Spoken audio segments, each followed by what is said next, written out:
अंतर्बहिश्चाखिल लोकपालकैः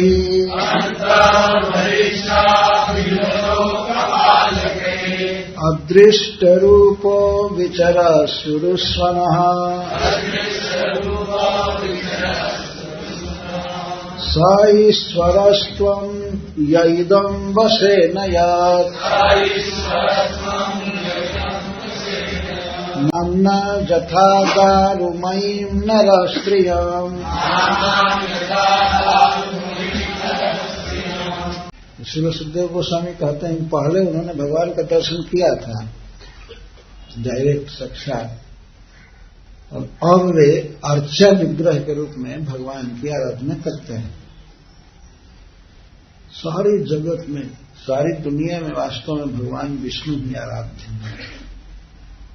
केवल एक पृथ्वी ऐसी है जहां पर बहुत उत्कटांग पंथ ग्रुप आदि चलते हैं, क्योंकि यहाँ पर सबसे अधिक मूर्ख लोग रहते हैं इस पृथ्वी पर।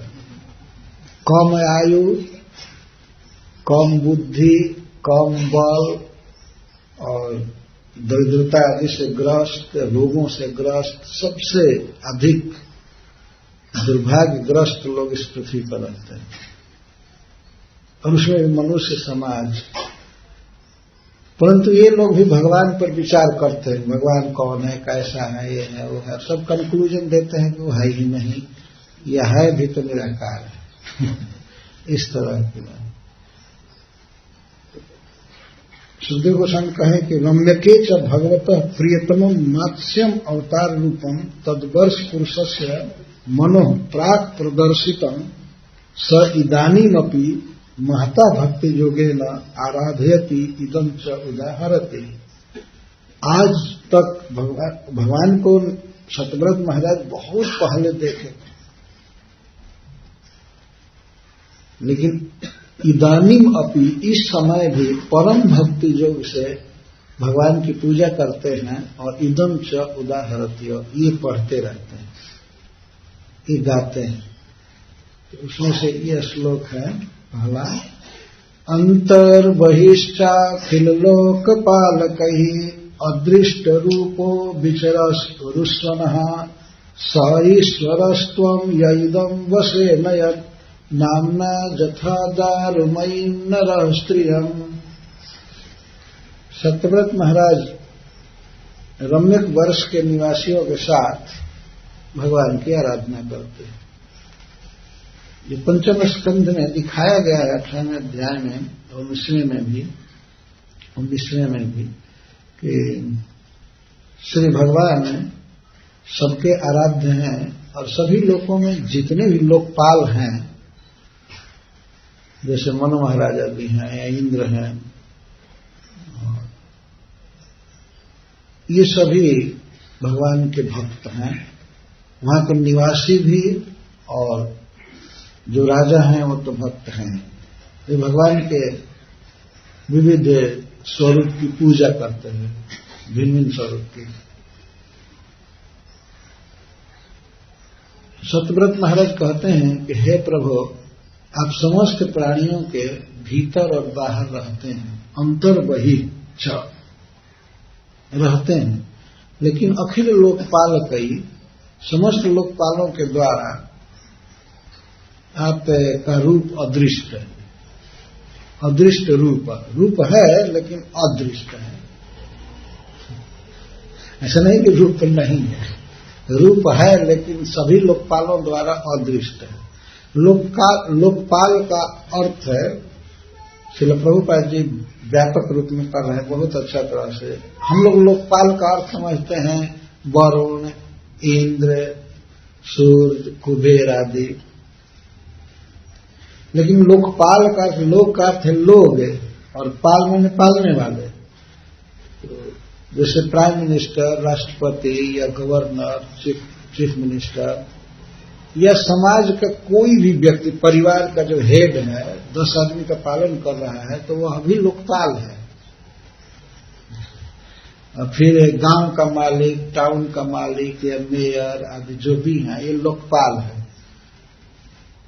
तो सतव्रत महाराज कहते हैं अखिल लोकपालकई, जितने भी लोकपाल हैं लोग की तो बात छोड़ दीजिए, लोकपाल जो बड़े पोजीशन पर हैं वे भी भगवान के रूप को नहीं देख पाते, दर्शन नहीं मिलता है। लेकिन फिर भी आप समस्त प्राणियों के भीतर और बाहर भी विचरसी, आप विचरण करते रहते हैं।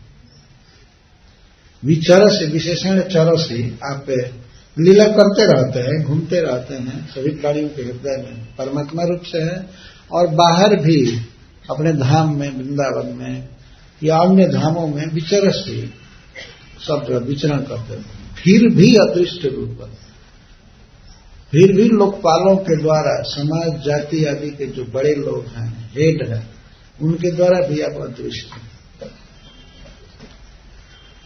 यह है भगवान का अपना अधिकार। वे जिसको दर्शन देना चाहते हैं उसी को देते हैं। ऐसा नहीं है कि उनको कोई चैलेंज करके या किसी प्रकार से बुलात उनका दर्शन कर ले। भक्ति से दृष्ट होते। एक श्लोक में उपनिषद में कहा गया है कि नायमात्मा प्रवचने न लभ्य न मेधया न बहुना श्रुते न जमई वैसव वृणुते तेन लभ्य वृणुते तनुम स्वाम तस्मै से वृणुते तनुम स्वाम। श्री भगवान को बड़ा बड़ा वैदिक लेक्चर, वेदों पर प्रवचन करने से या बहुत प्रकार से अच्छा से बोलने से कोई नहीं जान सकता है। नायम आत्मा, आत्मा माने श्री भगवान परमात्मा, प्रवचने न लभ्य। प्रवचन का अर्थ है भगवान का गुणगान नहीं, कीर्तन नहीं। ये भगवान के जो कीर्तन किया जाता है, उनका गुण गाया जाता है, रूप आदि का वर्णन किया जाता है, तो यह इस प्रवचन शब्द द्वारा कथित नहीं है। प्रवचन का अर्थ है वेदों का प्रवचन, कर्मकांड की बड़ाई और शुष्क ज्ञान आदि। ऐसा करने से यह आत्मा परमात्मा न लभ्य, प्राप्य नहीं, न मेधया, और न तो बहुत प्रकृष्ट बुद्धि द्वारा वह प्राप्त हो सकता है, न बहुना श्रुते, और न तो बहुत सुनने से।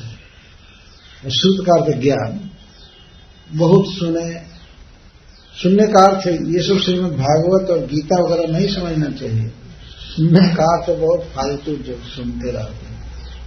अब देखते हैं संसार में कई प्रवचन होते हैं, या हुआ नाना प्रकार, बहुत लोग सुनते भी हैं, हजारों हजारों लाखों लोग, लेकिन बहुना सुनते न अभी न लभ्य।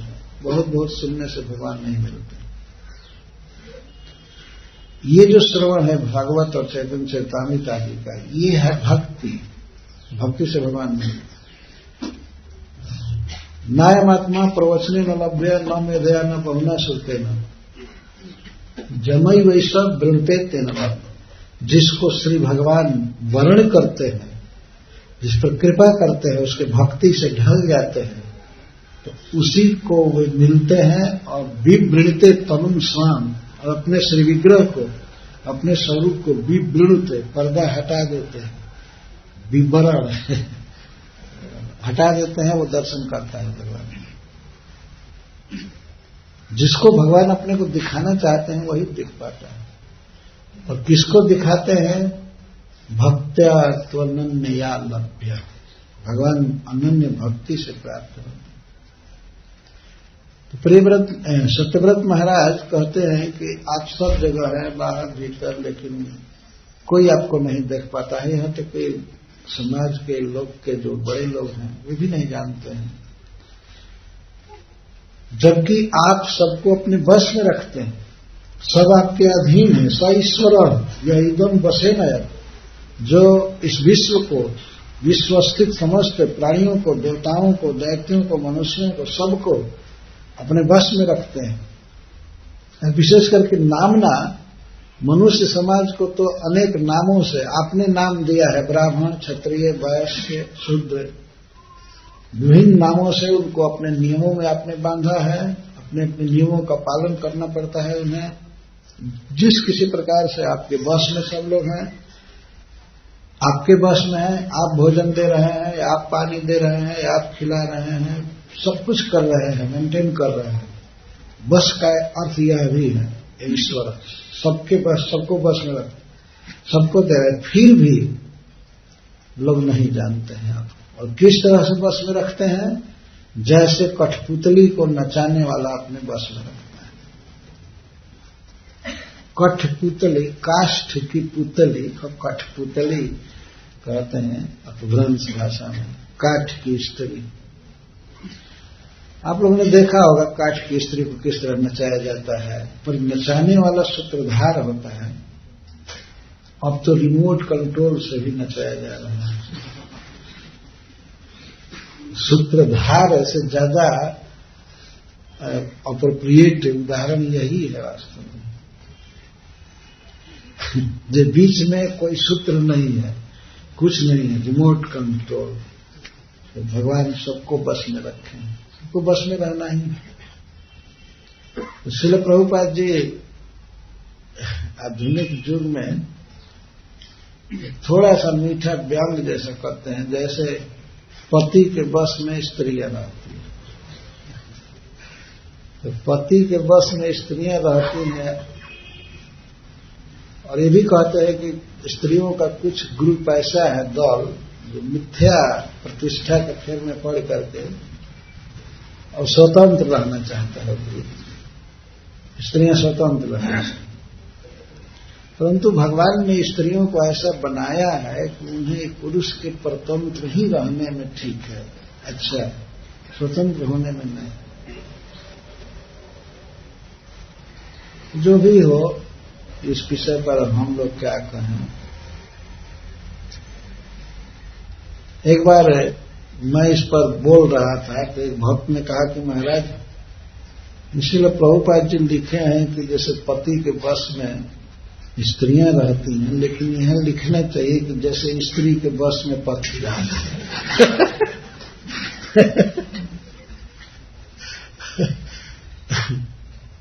जो भी हो, लेकिन श्रील प्रभुपाद जी स्वरूप बता रहे हैं कि प्रत्येक जीवात्मा प्रकृति है, ईश्वर स्त्री है। भगवान ने गीता में कहा है, अपरियमितस्तन्यम प्रकृति विद्धि में बड़ा। यह अपरा प्रकृति है और ये परा प्रकृति। जीव को परा प्रकृति भगवान कहते हैं और बहिरंगा शक्ति को अपरा प्रकृति। ये प्रकृति है। तो वैसे तो कोई पुरुष नहीं है वास्तव में, ये शरीर दे दिया गया है ऐसा और इसको कह दिया गया है ये पुरुष, लेकिन पुरुष कोई नहीं है। जैसे मान लीजिए किसी स्त्री को पुरुष की पोशाक पहना दी जाए, पुरुष की पोशाक जो होती है वो पहना दी जाए, तो पुरुष तो हो नहीं जाएगी। आजकल की लड़कियां बहुत पुरुष जैसा, लड़के जैसा ड्रेस पहनती हैं, फिर भी लड़की ही रहती है ना। कुछ भी पैंट पहने या सूट पहने, कुछ भी करे, लेकिन स्त्री स्त्री है। उसी तरह से प्रकृति को, जीवात्मा को, जिसको तटस्था शक्ति कहते हैं, भगवान की शक्ति, उसको भले पुरुष का देह दे दिया जाए, लेकिन है वास्तव में स्त्री। यह निर्विवाद बात है, और वो गीता में इस बात को कहा गया है। तो जैसे पति के बस में, पुरुष के बस में स्त्रियां रहती हैं, और जैसे नचाने वाले सूत्रधार के अधीन जैसे कठपुतली रहती है, उसी तरह सारा विश्व भगवान के अधीन है। इस सत्यव्रत महाराज का सब लोग अधीन है। उनका जीना, खाना पीना, यहां तक कि पलक का गिराना उठाना भी स्वतंत्र नहीं।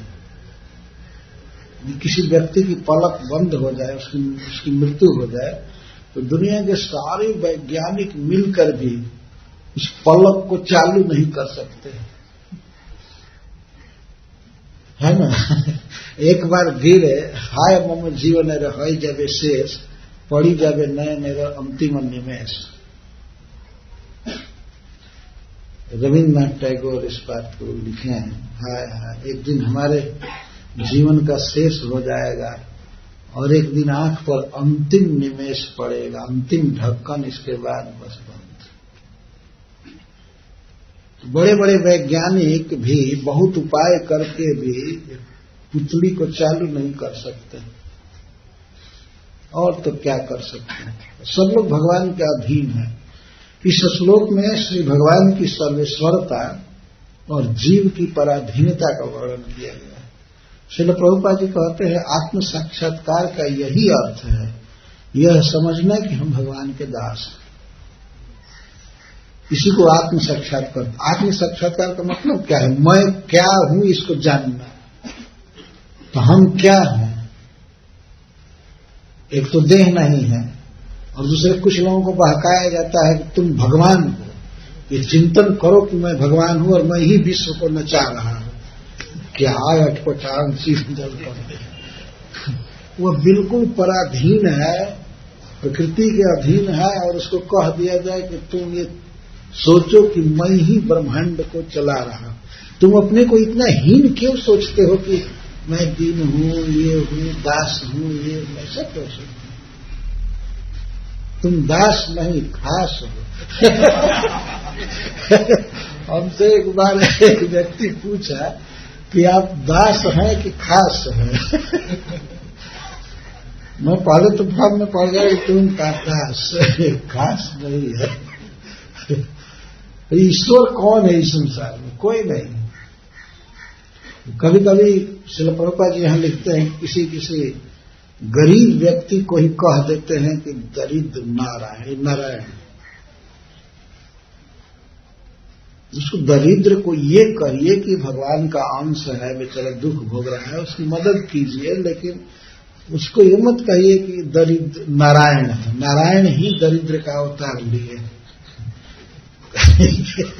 दरिद्र बोले। या कोई सन्यासी है, साधु है, तो उसी को कह दे कि ये साधु नारायण है या स्वामी नारायण। स्वामी को स्वामी ही रहने देना चाहिए। उसका पोजीशन है, वो जीव है, एक जीव को उसी धरातल पर रहने देना चाहिए। इसलिए प्रभुपाद 3 शब्द देते हैं, दरिद्र नारायण, स्वामी नारायण और मिथ्या नारायण। ये भी शब्द चलता है। मिथ्या नारायण, नारायण है लेकिन वास्तव में नहीं है। जैसे शंकराचार्य जी जो कहते हैं कि ब्रह्म सत्यम जगन मिथ्या, जीवो ब्रह्मैव ना परा। ये जगत मिथ्या है, सत्य कौन है? ब्रह्म है। और जीव जो है ब्रह्म एवं न अपरा। जीव ब्रह्म ही है, दूसरा नहीं है। दूसरा नहीं है मतलब जीव नाम की कोई चीज नहीं है। इसी को श्रील प्रभुपाद जी यहां मिथ्या नारायण कह रहे हैं। तो जीव दरिद्र नारायण, स्वामी नारायण और मिथ्या नारायण, ये सब भोगस नारायण, ये सब तीनों बेकार है। और ऐसा सोचने वाला व्यक्ति बहुत बड़ा भ्रम है। कोई मान लीजिए कोई किसी का गुरु है या किसी पंथ का प्रवर्तक है, तो इसका मतलब यह नहीं कि वो भगवान हो जाएगा।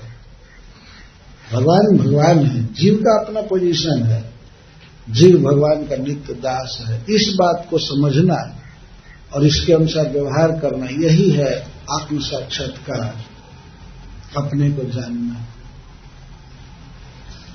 श्री सत्यव्रत महाराज इस बात को कहते हैं कि आप सब जगह व्यापक हैं, बाहर भी भीतर भी सब जगह, और सबको कंट्रोल करते हैं, सबका पालन करते हैं, सबके नियंता हैं।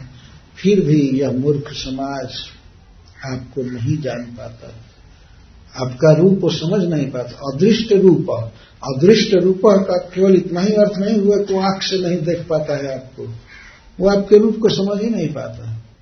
समझना और देखना दोनों एक ही बात है। मन से तो कम से कम देखना चाहिए। मान लीजिए कोई नहीं देखा भगवान को आंख से, तो मन से तो देखा जा सकता है, उनका वर्णन किया जा सकता है। कई लोगों के उदाहरण श्रील प्रभुपाद जी दे रहे हैं। जैसे महारानी कुंती ने कहा है कि नटो नाट्य धरो जथा भगवान किस तरह प्रकट होते हैं संसार में, क्या क्या लीला करते हैं। जैसे नट नाचने वाला विविध भेष धारण कर लेता है, रहता है वही व्यक्ति रहता है, बदलता नहीं, लेकिन भेष बदल लेता है। नट और बहुरूपिया कभी कभी हनुमान जी बन करके आता है, ये व्यक्ति वही है। कभी कोई स्त्री बन करके आता है, कभी योगी बन करके आता है। देखा है ना बहुरूपिया आप लोगों ने? बहुरूपिया को इधर बहुरूपिया ही कहते हैं। बहुरूपिया में बहुत रूप वाला, बहुत रुपया पैसा वाला नहीं बहुत रूप वाला बहुरूपिया। एक ही रहता है, उसका अपना स्वरूप है, लेकिन बदलता है। तो श्री भगवान जब इस जगत में अवतार लेते हैं तो देखा जाता है कि वो किसी के मित्र बन रहे हैं, किसी के साथ शत्रुता कर रहे हैं, किसी पर कृपा कर रहे हैं, किसी को मार रहे हैं इस संसार में आकर के। ये क्या तमाशा! भगवान के लिए तो सब अपने हैं, और अपने भक्तों पर भी कभी कभी ऐसी विपत्ति डालते हैं भगवान। जैसे अश्वत्थामा के हृदय में बैठ करके और अपने प्रिय भक्त पांडवों पर ब्रह्मास्त्र चलवाते थे, भगवान ही चला रहे थे। अश्वत्थामा के हृदय में है तो अश्वत्थामा को प्रेरित करते थे कि मारो पांडवों को। तो इधर से ब्रह्मास्त्र चलवाना और उधर से सुदर्शन चक्र लेकर तैयार रहना अपने भक्तों की रक्षा के लिए। आप क्यों ऐसा करते हैं, समझ में बात नहीं आती। आप शिष्ट लोगों का पालन करने के लिए परित्राणाय साधु नाम अवतार लिए हैं और साधु शिरोमणि भीष्म पितामह का वध करा रहे हैं। क्या उद्देश्य है आपका, प्रयोजन क्या है, समझ में नहीं आता। आप द्रौपदी को और सुभद्रा को इतना मानते हैं, बहुत स्नेह करते हैं, बहुत प्रेम करते हैं, लेकिन उनके लड़कों की रक्षा आप नहीं कर पाए। सुभद्रा का पुत्र अभिमन्यु मारा गया और द्रौपदी के 5 पुत्र रात में काट दिए गए। हे प्रभु, आपकी लीला समझ में नहीं आती है कि आप एक तरह भक्त से इतना प्रेम कर रहे हैं और उसी के स्वजन की रक्षा नहीं कर रहे हैं। वो विचित्र बात है आपकी। और वास्तव में आप सम हैं। कुंती महारानी कहते हैं कि दुर्योधन के लिए या अर्जुन के लिए आप बिल्कुल सम हैं, परंतु फिर भी लीला ऐसी करते हैं कि लगता है कि यह लड़का, ये कृष्ण नाम का लड़का है, किसी का द्वेषी है और किसी का प्रेमी है, किसी का ये है वो है, लेकिन है आप बिल्कुल सम सबके लिए। जो व्यक्ति आपको अपना समझता है तो आप प्रेम प्रकट करते हैं, और आपको यदि बुरा समझता है, पक्षपाती समझता है, आपको नहीं मानता है तो आप उसको नहीं मानते। तो वास्तव में विषमता तो नहीं है, विषमता उधर से है, भगवान में कोई विषमता नहीं। समूहम सर्वभूतेषु न मे तेष्वस्ति मम प्रिय। भगवान कहते हैं कि मैं सब में सम, मेरा कोई द्वेष नहीं है, द्वेष का पात्र नहीं है, और न कोई मेरा स्पेशल प्रिय है। माम भजन तो ये भक्त्या मयिते तेषु चापे, परंतु भक्ति से जो मेरा भजन करते हैं, मुझसे प्रेम करते हैं, मैं उनमें हूं और मुझ में। सीधी बात है, भगवान बोल रहे हैं। सत्यव्रत महाराज का यह कथन बिल्कुल सत्य है, प्रत्यक्ष है कि भगवान सब जगह हैं, सब में हैं, सबके पालक हैं, सबके नियंता हैं, फिर भी लोग उनको नहीं समझ पाते हैं। सामान्य जनता की क्या बात कही जाए, लोकपाल समाज के जो कर्णधार माने जाते हैं, हेड माने जाते हैं, और वे भी ईश्वर के विषय में प्रवचन करते हैं, भगवान के विषय में बोलते हैं। और प्राय जितने भी लोकपाल हैं, जितने भी लीडर है, नेता है, चाहे वो धार्मिक नेता हो, चाहे राजनीतिक नेता हो, सब बोलते हैं कि ईश्वर निराकार। कुछ लोग बोलते हैं ईश्वर, अपने जीवन में ईश्वर को रखने की क्या जरूरत है, वो क्या कर रहा है, वो सारा सब कुछ भगवान ही कर रहे हैं, खाना दाना दे रहे हैं, जिला रहे हैं, पिला रहे हैं, सब कुछ कर रहे हैं। फिर भी लोग पूछते हैं भगवान की क्या जरूरत है अपने दैनिक जीवन में। ये लोग समझते हैं कि नेताओं की जरूरत है, मिनिस्टरों की जरूरत है और सबकी जरूरत है, लेकिन भगवान की क्या जरूरत है, कोई जरूरत नहीं। तो यह ब्लाइंडनेस है, वास्तव मूर्खता है। अब सब जगह है, सबके हृदय में है, बाहर भी है, आप विचरण करते हैं, कुछ लीला करते हैं, लेकिन फिर भी आपको लोग नहीं जान पाते हैं। अहो, ये जनता का दुर्भाग्य है वास्तव। इस जीवन में तो सबसे ज्यादा जानना चाहिए भगवान को ही, सबसे ज्यादा आदर देना, अपना प्राण, अपना मन, अपना धन, अपना जो कुछ है, अपना जीवन देह मानस देहा गया जो कुछ मोर अरे पिलुआ पदे नंद किशोर, जो कुछ भी जीवन में है वो नंद किशोर को ही देने के लिए है सब कुछ। तो जिसको सबसे बड़ा आदर देना चाहिए उसके विषय में कह दिया जाता है कि क्या जरूरत है ईश्वर। कभी कभी तो लोग कहते हैं ये धर्म पालन की कोई जरूरत नहीं है, धर्म ही लड़ा रहा है दुनिया में सबको। धर्म नहीं लड़ा रहा है, लोगों की जो दुर्भावनाएं हैं धर्म के प्रति, जो अज्ञान है वो लड़ा रहा है। मैं ये हूं, मैं वो हूं, मैं ये हूं। कितना ज्ञान दुनिया का दिया जा रहा है, स्कूल में, कॉलेज में, जहां तहां दुनिया के बारे में पढ़ाया जा रहा है। वो 2 दिन की जिंदगी है और फिर ये सब बाह्य प्रकृति को ही पढ़ाना है, करना। और जो इसका सूत्रधार है, जो इसका अंतर्यामी है, जो इसका मालिक है, उसके बारे में कोई लेसन नहीं। उसके विषय में केवल मंदिर में कुछ बताया जाता है। बाकी दुनिया में देखिए स्कूल, कॉलेज, जहां तहां क्या बताया जाता है, इस समाज की व्यवस्था बताई जाती है या प्रकृति के कुछ पदार्थों के गुण धर्म बताए जाते हैं। आदमी सोचता है कि ऐसा हम पढ़ेंगे करेंगे तो जिएंगे, नहीं तो जी ही नहीं पाएंगे। पर पशुओं के समाज में और पक्षियों के समाज में जहां कोई व्यवहारिक ट्रेनिंग नहीं है वो जी रहे हैं कि नहीं। पक्षियों के समाज में कोई स्कूल है कि ऐसे जियो, ऐसे कंप्यूटर सीखो तब जियोगे, नहीं तो नहीं जियोगे। जी रहे हैं, भगवान की कृपा से सब चल रहा है। लेकिन आदमी इसीलिए सब पढ़ाई कर रहा है ना, शुरू से छोटे छोटे बच्चों पर बहुत बड़ा बस्ता का भार लाद दिया जाता है, भारी भारी कापियां, किताब, ये सब बेचारे छोटे छोटे बच्चे जो अभी उनके खेलने खाने का समय है उनको पढ़ने के लिए बाध्य कर दिया जाता है। बुद्धि विकसित नहीं हो पाती है। बहुत बड़ा वास्तव इसको कहिए स्लाउटर हाउस जैसा व्यवहार बद्ध कर रहे हैं बच्चों को। ये पढ़ने का समय होता है, 3 बरस और 3.5-4 बरस के लड़के को स्कूल भेज दिएगा, यह उचित नहीं है। शास्त्र कहते 5 के बाद ही उन्हें पढ़ने की बात सिखानी चाहिए, लेकिन डाल दिया गया इस प्रकार। समाज समझता है अपने बच्चे को ऐसे नहीं करेंगे तो कैसे आगे जिएगा, कैसे परवरिश होगी, ये होगा वो होगा, वो चिंता है। अपनी समझ से, अपने सिद्धांत से लोग गढ़ लिए हैं कि ऐसे जिएंगे, वैसे जिएंगे, वैसे जिएंगे।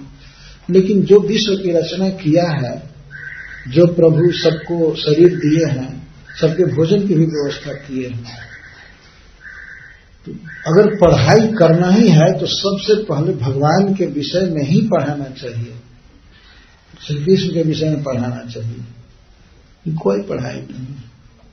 इसीलिए सतव्रत महाराज लोकपालकों पर कह रहे, ये ब्लाइंड लोग बने हुए हैं, हेड सबके नेता बने हुए हैं, लेकिन कुछ नहीं जानते हैं, अदृष्ट रूप। तो जीवन में सबसे पहला धर्म है और सर्वश्रेष्ठ धर्म है कि भगवान को जानना, देखना, और उनका रूप है, उनका स्वरूप है, उनका श्रृंगार है, उनकी लीलाएं हैं, इनको समझना। इसीलिए श्रील प्रभुपाद सारे विश्व में भगवान के रूप की प्रतिष्ठा की। कोई भी बच्चा आता है, कोई भी व्यक्ति आता है तो भगवान का दर्शन कर सकता है, देख सकता है, प्रणाम कर सकता है। इस शून्यवाद और निर्विशेषवाद का कोई स्थान ही नहीं रहता है। ये सब बकवास दूर हो जाता है वास्तविक जीवन से। भगवान हैं, हमारे स्वामी हैं, हमारे प्रिय हैं, हमको सब कुछ दे रहे हैं, उन्हीं को जीवन में मानना है, उन्हीं की बड़ाई करनी है, उन्हीं की प्रशंसा करनी चाहिए, कीर्ति गान करते हैं। तो हमें भक्तों का बहुत बड़ा भाग्य है कि श्रील प्रभुपाद जी ने हम लोगों को ये सब विधा दिया है। और इस प्रकार के प्रपोर्ट अगर वो नहीं देते तो आदमी इतना व्यापक नहीं सोच सकता था। हम लोग तो लोकपाल का अर्थ समझते हैं, ये 8 लोकपाल जो स्वर्ग में रहते हैं लेकिन लोकपाल का वास्तविक अर्थ है ये सब लोकपाल हुआ। इनका कर्तव्य है कि ये लोग सतव्रत महाराज के समान भगवान को समझें। जैसे ही किमपुरुष वर्ष में श्री हनुमान जी भक्त हैं और वहां के जितने भी किमपुरुष हैं, देवता हैं, सब भगवान के भक्त। भद्राश्व वर्ष में भद्रशर्मा जी भक्त हैं और वो सब भक्त हैं। भारतवर्ष में श्री नारद मुनि भक्त हैं, भगवान नर नारायण की आराधना करते हैं। तो सर्वत्र भगवान आराध्य हैं और सभी उनके दास हैं। इस बात को श्रीमद् भागवत से समझा जा सकता है। तो यह कर्तव्य है लोकपालकों का, गांव के प्रधान का, या शहर के प्रधान का, मेयर का, या देश के प्रधान का, कि सबसे पहले भगवान को समझें और भगवान की आज्ञा समझें और उसके अनुसार जनता का पालन करें। तो भगवान ने जो सिस्टम बनाया है उनके सिस्टम से चलने से पालन करने में सहूलियत होगी। जो भगवान नियम बनाए कि ऐसे पालन करना, ऐसे करना है, करना वो करना, तो भगवान के आइडिया को जब समझेंगे तो उसके अनुसार पालन करेंगे तो बहुत आसानी से पालन करेंगे, बहुत परिश्रम नहीं होगा। लेकिन भगवान जो विधि बनाए हैं उसका अपोज करते हैं, क्या पालन करेंगे? कोई मान लीजिए कोई सरकार ने नियम बनाया है किसी ट्रेन को इस टाइम खुलेगी ट्रेन और चलेगी और इस रूट में जाएगी, और कोई व्यक्ति आवे पागल ड्राइवर और ठीक उल्टा चलाने लगे। जिस रूट में चलाने का नियम बनाया गया उस रूट पर चलाओ, और जहां रुकने का वहां रोको, और जहां नहीं रुकने का वहां मत रोको, और जहां नहीं रोकना है वहां घंटों तक रोके। जैसे कल की गाड़ी में हुआ था, जहां नहीं रोकना है वहां 1-1 घंटा रोको, और जिस रूट पर नहीं जाना उस रूट पर जाना, जैसे तैसे हो गया था। तो इस तरह से जो भगवान सिस्टम बनाए हैं, विधि बनाए हैं, उस विधि से लोक का पालन करना चाहिए। तो वास्तव में लोकपालक होगा, नहीं तो लोक घालक होगा, लोकपालक। और सतव्रत महाराज के इस कथन के अनुसार सिद्ध होता है कि जो समाज के कर्णधार हैं, श्रेष्ठ हैं, उनको अवश्य ही भगवान विष्णु का भक्त होना चाहिए, भगवान को समझना चाहिए। और भगवान के साथ हमारा क्या संबंध है, अपनी स्थिति, अपना आत्म साक्षात्कार उन्हें रियलाइज करना चाहिए, समझना चाहिए। तब ठीक से जनता का पालन होगा, जनता सुखी रहेगी, समृद्ध रहेगी। ये कर्तव्य है। तो श्री भगवान को जानना जीवन का पहला कर्तव्य है, सबसे प्रधान कर्तव्य है। इस स्तुति से इस बात का पता चलता है। हरे कृष्ण, जय श्री प्रभुपाद। धन्यवाद। तो प्रश्न है,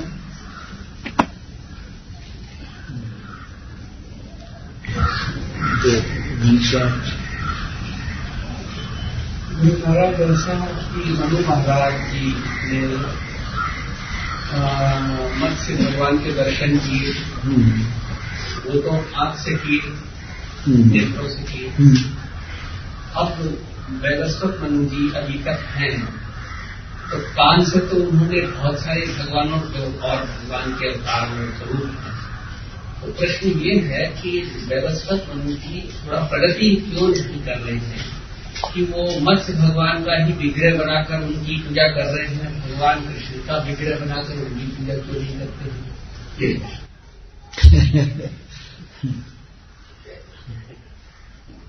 भगवान का वही रूप उनको प्रिय है। प्रियतमम शब्द इसके पहले लगाया गया है। भगवान ने उसी स्वरूप से उन पर कृपा किया था, तो वो कृष्ण स्वरूप चाहे मत्स्य स्वरूप दोनों एक ही है। पूर्ण चिद्घन, पूर्ण चिन्मय। और भगवान ऐसे बाध्य नहीं है कि वे अपने को श्री कृष्ण रूप में नहीं कर सकते या वराहदेव के रूप में, नृसिंह भगवान के रूप में नहीं कर सकते। भगवान को चिन्मय इच्छामय स्वरूप होता है। लेकिन जिस तरह से सत्यव्रत महाराज ने भगवान की लीला को देखा था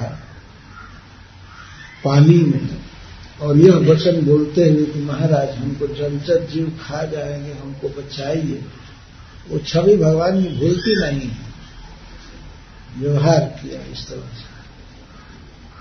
तो जैसे भगवान श्री कृष्ण के प्रति भी द्वारका में, मथुरा में, ब्रज में विभिन्न भक्त हैं और अपने भावों के अनुसार उनके भिन्न भिन्न स्वरूपों को ही पसंद करते हैं। जैसे मां जशोदा है, तो श्री कृष्ण नग्न घूम रहे हैं, माखन खा रहे हैं, मुख में माखन लपटा है, ये वही रूप उनको बहुत प्रिय है, बच्चा का स्वरूप। लेकिन श्री राधा रानी के लिए वे किशोर अवस्था के हैं और उनके राधा रानी के प्रेमी हैं, गोपीजनों के प्रेमी हैं, वो स्वरूप प्रिय लगता है। इस तरह से महाराज सत्यव्रत के लिए वह स्वरूप परम प्रिय लगता है, क्योंकि उसके साथ ही भगवान ने, उसी स्वरूप से भगवान ने उनके साथ लीला किया है। आप पढ़े हैं 8वें स्कंद के 24वें अध्याय में, भगवान इस मछली को उठा करके ले उसके जीवन की रक्षा कर रहे थे। नदी से निकाल लिए, कमंडल में रखे, कमंडल से निकाल करके फिर टैंक में रखे घर में, फिर पुष्करणी में रखे, पुष्करणी से फिर नदी में डाले, नदी से फिर समुद्र में। और भगवान उसी तरह से बात कर रहे हैं कि महाराज आपको दया नहीं है, हमको क्यों ऐसे छोड़ रहे हो? तो अंत में समझ गए कि आप कौन है, ऐसे बात कर रहे हैं, आप लगता है कि हमारे इष्ट देव भगवान है। तो भगवान ने उनको दर्शन दिया, चतुर्भुज रूप में भगवान ने उनको दर्शन दिया है। और ऐसा नहीं केवल मत्स्य रूप में दर्शन दिया, चतुर्भुज रूप में दर्शन दिया, अपनाया, इसके साथ उनकी सारी लीलाओं को समझते हैं। और देखने की जहां तक बात है, भगवान को आंख से देखना ही प्रमाण नहीं है। आंख भी एक जड़ इंद्रिय है, जड़ इंद्रियता है का। मन भी इंद्रिय है, मन से देखना, कान से देखना, आंख से देखना, कई तरह से। जिस इंद्रिय से, इस संसार में नियम है कि किसी वस्तु विशेष को किसी विशेष इंद्रिय से देख सकते हैं। जैसे नमक का टेस्ट देखना हो और मिश्री का टेस्ट, तो आंख तो बेकार है उसके लिए, है ना। आंख से नहीं देख पाएंगे कि मीठा है, देख करके क्या बता सकते हैं कि मीठा है। मान लीजिए फिटिकरी भी दे दिया जाए और मिश्री भी एक साथ, हो सकता है कुछ लोग व्यवहार में रहते रहते देखते देखते पहचान जाए, लेकिन सामान्य आदमी के लिए कठिन है। मिश्री देखने से नहीं पता चलता है, या दाल में नमक ज्यादा हो गया है, सब्जी में नमक ज्यादा हो गया है, इसको आंख से देख कर नहीं समझेंगे। उसको देखने के लिए कौन इंद्रिय है? जीवा। तो भगवान को जानने के लिए आंख है उतना जरूरी नहीं, आंख से नहीं जान पाएंगे।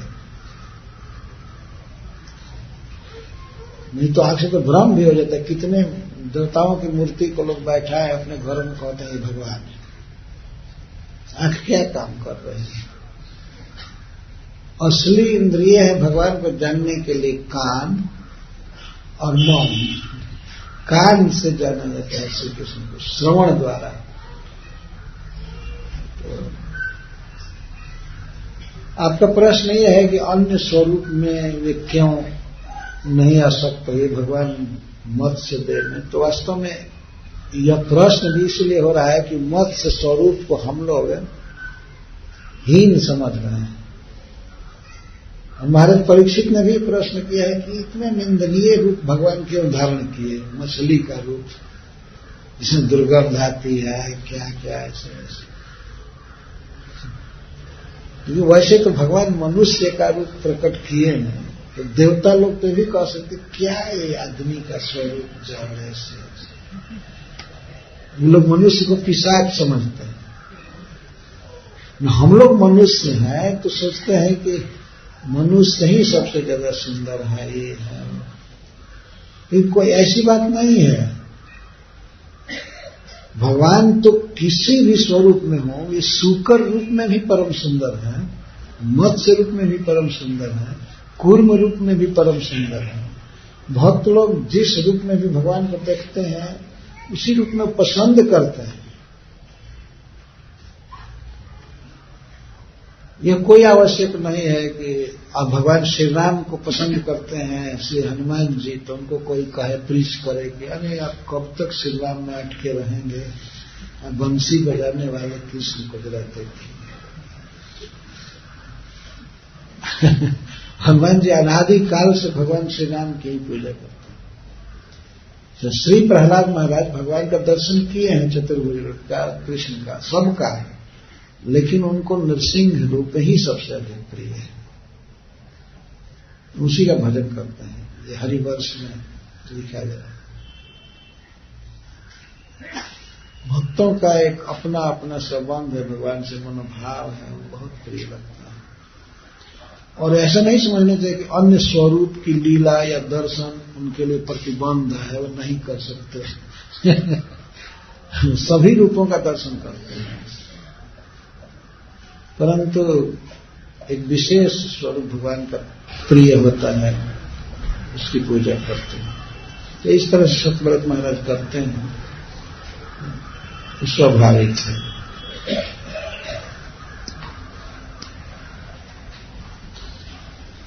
और कोई प्रश्न है?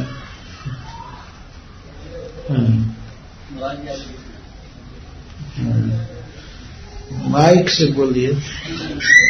आपने कहा कि और बात नहीं कहा है, लेकिन दुनिया में बहुत जोरदार लिखने नारी विवास नर सकाल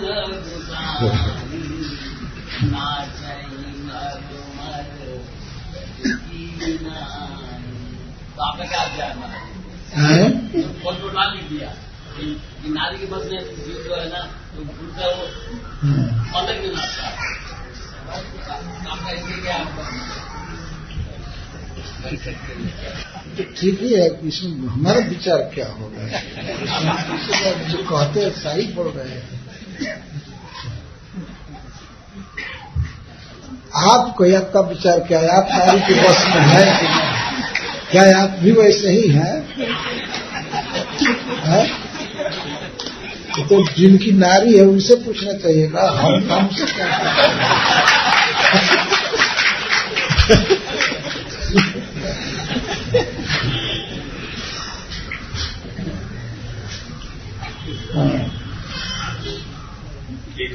महाराज, जैसा कि भगवद गीता से हमें पता चलता है कि सारे जीवात्माएं भगवान के अंश हैं जी, और आप ऐसा लिखा गया है, प्रभुपाद जी ने लिखा है।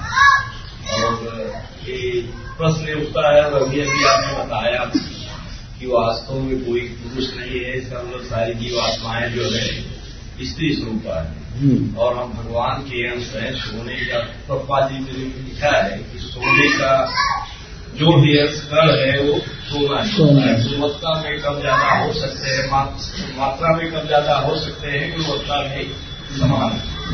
तो सारी जीवात्माएं अगर भगवान के ही अंश है, तो भगवान को भी जो है हवा कहीं कहीं ये भी पता चलता है दोनों रूप में पाए जाते हैं, लेकिन ये स्पष्ट नहीं हो पाता है कि किस रूप। वो मान के तो चला जाता है कि पुरुष ही रूप में, तो अगर सारी जीवात्माएं भगवान पुरुष है तो सारी जीवात्माओं को जो है पुरुष रूप में ही समझना चाहिए, क्योंकि उनके अंश है तो उसी रूप में। लेकिन अभी और इसके बाद भी सत्कर्षण दास प्रभु से भी प्रश्न मैंने पूछा था सुई में, लेकिन समझ में नहीं आ रहा है कि वास्तव में किस रूप में वो इसको स्वीकार किया जाए, तो इस पर पूछा प्रकाश है। स्त्री और पुरुष का अर्थ है, आप इस शरीर के अनुसार समझ रहे हैं। स्त्री का अर्थ है और पुरुष का अर्थ ये नहीं है जो ये देह देख रहे हैं, स्त्री का देह है, पुरुष का देह है। वास्तव में जीव सभी भगवान के अंश है और भगवान है पुरुष परिपूर्ण। तो जीव का स्वरूप भी वही है जो कृष्ण का स्वरूप है, पुरुष है। परंतु जो पुरुष है वह भगवान की प्रकृति है। प्रकृति का अर्थ है उनकी शक्ति, उनके अधीन। अतः उस प्रकृति को स्त्री कह दिया जाता है, लेकिन ये रूप नहीं है जीव का, स्त्री का रूप या ये रूप। वास्तव में भगवान पुरुष है। एक जगह तो भागवत में लिखा गया है कि न भगवान पुरुष है, न स्त्री है, न ये है, न वो है। वास्तव में भगवान तो भगवान है। पुरुष का शरीर भी ये जड़ है और स्त्री का शरीर भी जड़ है, नश्वर है, 2 दिन का है, नष्ट हो जाता है।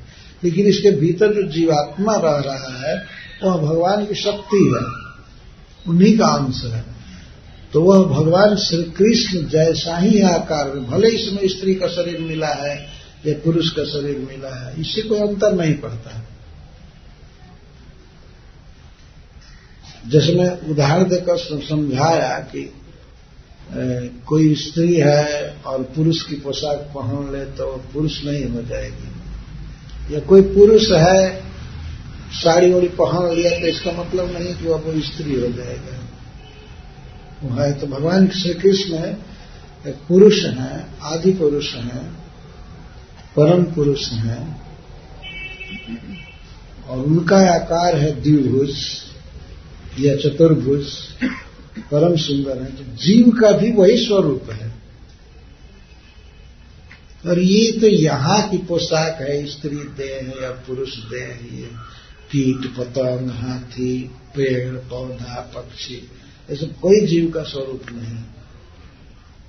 परंतु वह जो भगवान का अंश है वह भगवान के अधीन है, उनकी परा प्रकृति है, श्रेष्ठ प्रकृति है, चिन्मय है। परंतु वास्तव में कोई स्त्री नहीं है, पर भगवान के अधीन है, उसका स्वभाव है, इसलिए उसको स्त्री कहते हैं, प्रकृति कहते हैं। प्रकृति शब्द भी अपने आप में स्त्रीवाचक है प्रकृति। परंतु हूबहू ऐसे स्त्री शरीर नहीं। आपका प्रश्न जब जीव को स्त्री कहा जा रहा था, वो भगवान का अंश है, तो भगवान भी स्त्री हैं क्या? ऐसा नहीं है। भगवान तो भगवान, God is never female, Prabhupada ji लिखे हैं। भगवान कभी स्त्री नहीं है, भगवान हमेशा पुरुष है। ये भगवती जागरण आदि सब कहते हैं कि स्त्री दुर्गा जी भगवान है, ये है, भगवती है, भगवान नहीं।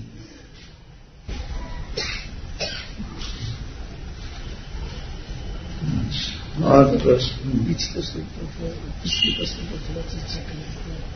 जैसे वो प्रश्न किया था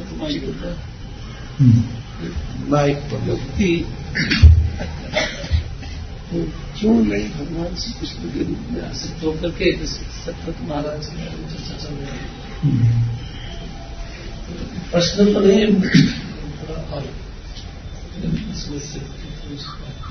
तो ये नहीं हो सकता महाराज जी कि हमारा आसक्ति ही भगवान में नहीं इतना चला है। क्योंकि अगर मान लिया जाए तो वही मत स्वरूप किसी के सामने भगवान प्रकट कर देगा, वो कृष्ण को भूल जाएगा। अभी उतना कृष्ण में असर तो नहीं भूलने का वास्तविक बात यह है कि भगवान के स्वरूप में जब तक भेद बुद्धि है तब तक भगवान में प्रेम हुआ ऐसे कैसे माना जा सकता है? ठीक कहते हैं कि आसक्ति भगवान में होनी चाहिए। तो ऐसा नहीं है कि मान लीजिए कोई मछली देखा तो उसी में आसक्त हो जाए। भगवान मछली बन करके आए। मन श्री कृष्ण केशव धृत मीन शरीर जय जगदीश, वही भगवान श्री कृष्ण मीन शरीर से प्रकट हुए हैं। जब वामन देव से के रूप में प्रकट हुए तो ब्रह्मा आदि सारे देवता स्तुति गा रहे हैं, पूजा कर रहे हैं, ये कर रहे हैं। हम लोगों के मन में बात बैठी है कि मछली स्वरूप ही शरीर है। थोड़ा भी प्रेम कम नहीं हुआ। जो हमारे प्रियतम श्री कृष्ण ही वो रूप धारण किए हैं, कैसे नहीं प्रेम होगा? आप क्या कह रहे थे? बोल रहे, मैं समझा नहीं।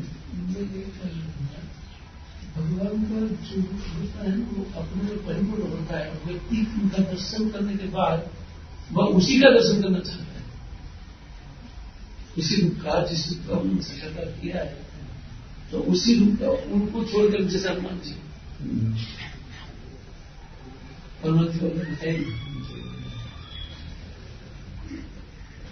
हाँ ठीक कहते हैं। हनुमान जी भगवान के उस रूप का दर्शन किए हैं, उनको प्रिय लगता है। लेकिन वास्तविक बात केवल दर्शन की ही बात नहीं है। इन बातों पर विचार किया गया है और जो रूप पसंद पड़े श्री भगवान का वही वास्तव में इस भक्त के लिए सर्वश्रेष्ठ है, कोई अंतर नहीं।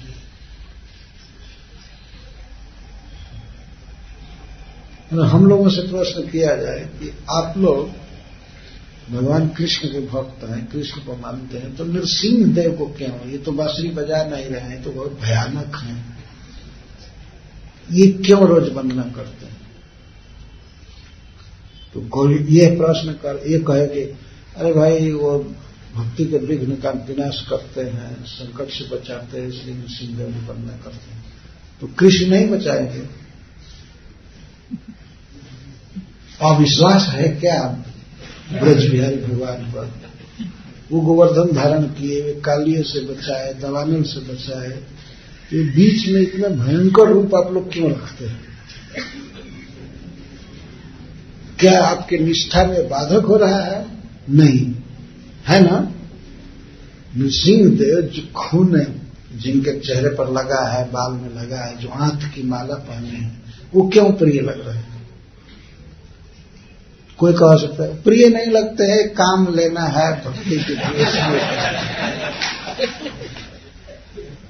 लेकिन यह बात नहीं है। जितना जगन्नाथ जी प्रिय है उतना ही भगवान नृसिंह देव प्रिय हैं, या राधा गिरधारी जी जैसे वैसे ही है। ये भक्तों की सिद्ध दृष्टि है, भगवान का वास्तव में अपना स्वरूप है। और चाहे नृसिंह देव के रूप में प्रकट हो तब भी प्रिय हैं, या बाराह देव के रूप में तब भी प्रिय हैं। और ऐसा नहीं कि भगवान का एक रूप प्रिय है तो दूसरा प्रिय नहीं होगा। अगर ऐसा होता तो हम लोग क्यों कृष्ण को रखते हैं और नृसिंह देव जी को रखते हैं? क्यों? वो प्रिय है तो वही भगवान कृष्ण ही तो नृसिंह देव के रूप में है ना। केशव धृत नरहरि रूप जय जगदीश हरे। जयदेव जी ने गीत गोविंद में लिखा है कि लास्ट श्लोक में कृष्ण धृत 10 रूप जय जगदीश हरे। कृष्ण ने 10 अवतार मुख्य लिया प्रकट हुए, तो वह उतना ही प्रिय हो सकता है। श्रील सुखदेव गोस्वामी महाराज परीक्षित से कहते हैं प्रियतम मात्स्य रूपम अवतार, हाँ मात्स्य अवतार रूपम प्रियतम परम प्रिय।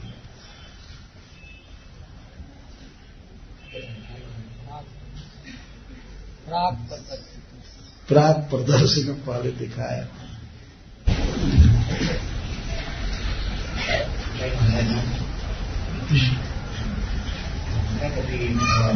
थोड़े दिनों से यहाँ भक्तिवेदांत हॉस्पिटल में वाकई शिष्य जो शारीरिक बीमारी में है उनका सेवा करने का मौका दिया गया। रहता हूँ उनका सिचुएशन देखकर मन में विचार आता है। जैसे मेट्रो बीच में जैसा शारीरिक अत्यंत पीड़ा के बीच में भी बहुत ब्लिसफुल कृष्ण कथा बताते हैं, हरे कृष्ण जप करते हैं, फिर भी मन में ऐसा विचार आता है कि दिस इज कृष्णा अरेंजमेंट और there is some karma about it, और कृष्णा की दिशा में प्रोग्रेस होती हुई इस महान आत्मा का कृष्ण के नियत जाते रहने का ये part of the road, part of जैसे आगे प्रोग्रेस का रास्ता इनका हिस्सा है मानना चाहिए। और साधारणतः भी दुनिया के भक्तों का कष्ट शारीरिक और मानसिक कभी समान महसूस हुआ, तो उसमें कंपैशन का कितना महत्व है?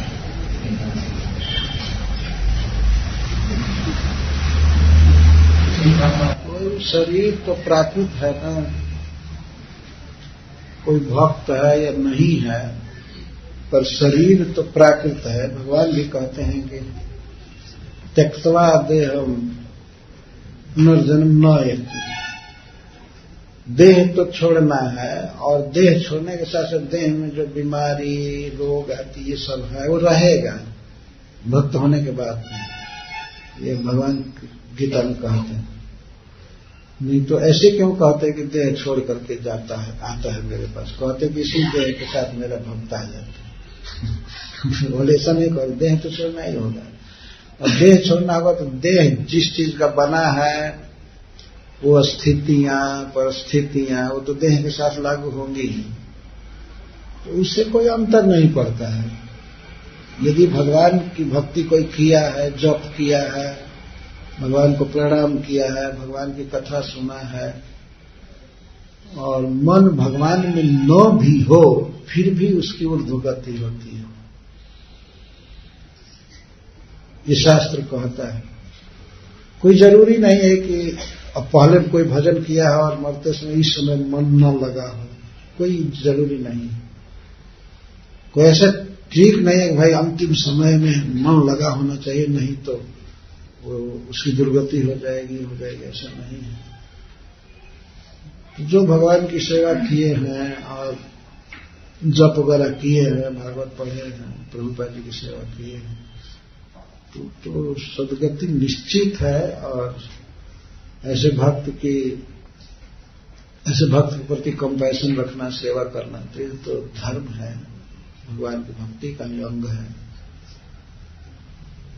और विश्वास रखना चाहिए कि भगवान श्री कृष्ण सब कुछ देखते हैं, सबके हृदय में है, किसी के भक्ति को जानते हैं कैसे कैसे, तो उनकी वर्तमान दशा को देख करके निराश नहीं होना चाहिए कि नहीं ये भगवान को नहीं प्राप्त करेंगे, या क्या कृपा करके होगी, क्या कंपैशन करके होगा, इनको जो भोगना है भोगेंगे, ऐसे विचार तो नहीं आना चाहिए।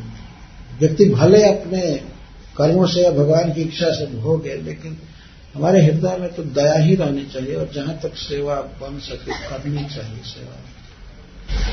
यही धर्म है।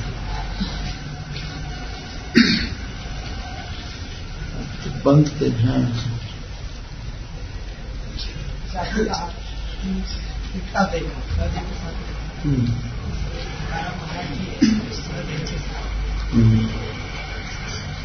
तो तुकाराम महाराज जी के लिए स्पेशल बात थी ना।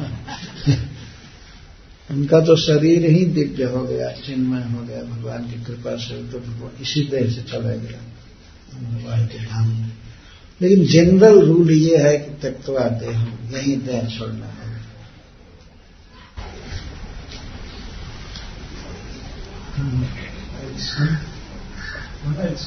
भगवान कृष्ण आदि supreme personality of God head means आदि देव, आदि भगवान है, और उससे सब 10 अवतार हुए, और जो कृष्ण अवतार हुए 5200 साल, भगवान स्वयं ही गोलोक से आए ना, और बाकी के उनके शेष अवतार विष्णु या 10 अवतार एक सब आए। मेन तो कृष्ण ही है ना। कोई तो वही कृष्ण वो 10 रूप में है ना, तो वो सब मेन ही हुए ना। कृष्ण कोई अलग होते, अगर वो अवतार कृष्ण नहीं रहते तो माना जाता है कि उनकी शुरुआत है और ये है वो है। तो कृष्ण ही अपने को प्रकट किए हैं। मान लीजिए आप हैं, आज आप धोती पहन करके आए हैं और किसी दिन पैंट पहन करके आए हैं, तो कोई ये नहीं कहेगा ना कि ये दूसरा आ गया है, या अपनी शक्ति हो ये कहीं 7-10 रूप में प्रकट हो जाए। मान लीजिए किसी की शक्ति हो तो वही व्यक्ति प्रकट हुआ ना, श्री कृष्ण ही प्रकट हुए। तो आपने किस शब्द का प्रयोग किया वही मेन है। असल में हम लोगों की बुद्धि जो है इस प्राकृतिक जगत में कंडीशन्ड हो गई है। किसी चीज के को मूल समझना, किसी को ब्रांच समझना है, किसी को कुछ समझना है। भगवान के धाम के विषय में और भगवान के विषय में भी हमारी धारणाएं इस प्राकृतिक जगत से ग्रस्त है, यही समझती है। प्रकृति के जो नियम मन में बस गए हैं, तो हम किसी पर भी विचार करेंगे तो वैसे ही विचार करेंगे। जैसे उनका प्रश्न था कि जीव भगवान का अंश है, तो स्त्री अंश है कि पुरुष अंश है? ठीक है, भगवान क्या है? तो वास्तविक बात यह है कि भगवान के किसी भी स्वरूप में कोई भेद नहीं है। श्री कृष्ण ही अपने को उस रूप में प्रकट किए हैं। तो वे जैसे अनादि है वैसे वो भी रूप अनादि है, सर्वज्ञ है, चिन्मय है, दिव्य है।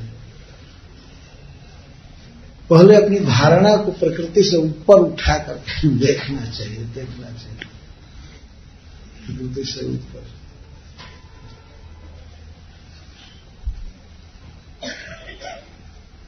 तब भगवान श्री कृष्ण के प्रति अपराध नहीं होगा। अगर यही बात थी कि भाई श्री कृष्ण परम है, मूल है, तो अन्य अवतार की लीलाओं को परीक्षित महाराज को सुनाने की क्या आवश्यकता थी? क्या आवश्यकता थी? केवल 10वां स्कंध ही चालू किया जाता है। और श्रील प्रभुपाद जी बल्कि 10वां स्कंध को पढ़ना मना करते हैं कि पहले अन्य स्कंधों को पढ़े तब पढ़े।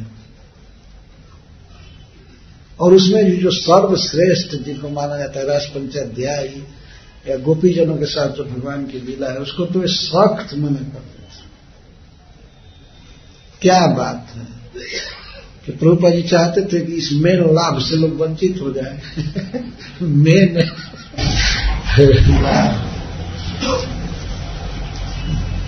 गुरु जी, एक प्रश्न। जैसा कि आपके भी उपदेश से पता चला और भी माध्यमों से कि भगवान कृष्ण सर्वेश्वर है, परम है। विष्णु को जो है देवता के रूप में माना जाता है, कहा देवताओं की कोटि में रखा जाता है उन्हीं के रूप है। अभी भैया बताया हमारी प्राकृतिक बुद्धि के कारण जो है ऐसा हम समझ ले रहे हैं कि इस प्रकार का अंतर है, लेकिन विष्णु को देवताओं ब्रह्मा। बात यह सुनिए, ये प्रश्न पूछना और सुनना ये हमारे समय से ऐसा है जैसे कोई PhD क्लास का कोर्स हो और आज स्कूल में आए हुए बच्चों को पढ़ाया जाए, क्या समझेंगे? जब भगवान के विषय में ठीक से नहीं समझे तो भगवान के अवतार और ये समझाना कठिन है। पहले इसके लिए बहुत सुनना चाहिए भगवत गीता को, बारंबार भगवत गीता पढ़ना सुनना, तब आदमी समझेगा भागवत को ठीक से वास्तव में। नहीं तो इस तरह से भगवान के स्वरूप के विषय में ये कहना विष्णु देवता है, देवता की कोटि में रखा जाता है, ये सुनना भी अपराध है, बोलना तो अपराध है ही। विष्णु ऐसे उपेक्षामय वाक्य, विष्णु को देवता की कोटि में रखा जाता है, आप लोग भी कहते हैं क्या? हम ऐसी बात नहीं सुनना चाहते। हमने भगवान को जैसे समझा है तो उसके अनुसार इस प्रकार के छोटे शब्द नहीं सुन सकते वास्तव में। कहाँ देवता, कहाँ जीव और कहाँ भगवान, उनको ऐसे बोलना। श्री कृष्ण के लिए कितना बार विष्णु शब्द का प्रयोग किया गया है भागवत में, कई जगह।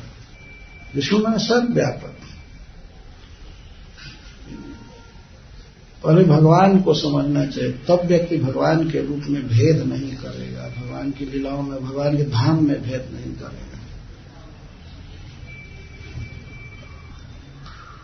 वास्तव में ये ऐसा अधिकार भी नहीं होना चाहिए कोई भी प्रश्न कुछ कर ले, कुछ कर ले। खास करके पर्सनल मेरे लिए मुझे किरकिरा कर देता है ये सब विषय। हम लोग यहाँ पर श्री भगवान की लीला सुन रहे हैं, मत्स्य भगवान के और सतव्रत महाराज, और यही बात होती कि श्री कृष्ण की ही लीला करनी चाहिए, सुननी चाहिए, सब नहीं, मत्स्य भगवान नहीं, तो क्यों ये विचार, क्यों पढ़ाई हो रही, क्या जरूरत है बताइए। उठा करके दशम स्कंद पढ़ते, चाहे गीत गोविंद पढ़ते, चाहे गोविंद लीला में पढ़ते, इस टाइम बर्बाद हो रहा है ना। सब पढ़ना सुनना। और इस पर श्रील प्रभुपाद जी ने परपोर्ट लिखा है, इतना मेहनत किया है, लिखा ये किया, क्या बात है। ये निकल रहा है कि यही सुप्रीम है, यही मेन है, यही है, तो क्यों ये सब फालतू काम किया जा रहा है? श्रीधर स्वामी जी टीका लिखे, जीव गोस्वामी जी लिखे और विश्वनाथ चक्रवर्ती ठाकुर लिखे हैं। इतने आचार्य इतनी टीकाएं लिख रहे हैं, उनको पता नहीं था कि कृष्ण मेन है और यही करना चाहिए, नहीं पता था। जरा विचार कीजिए, इतना समय क्यों लगाए वो लोग। जीव गोस्वामी पाद जी जो वृंदावन में रहते हैं, उनको पता नहीं था ये सब।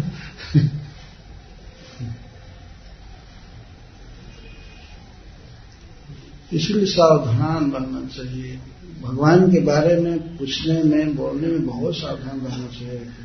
क्या पूछ रहे हैं, किसके बारे में पूछ रहे हैं।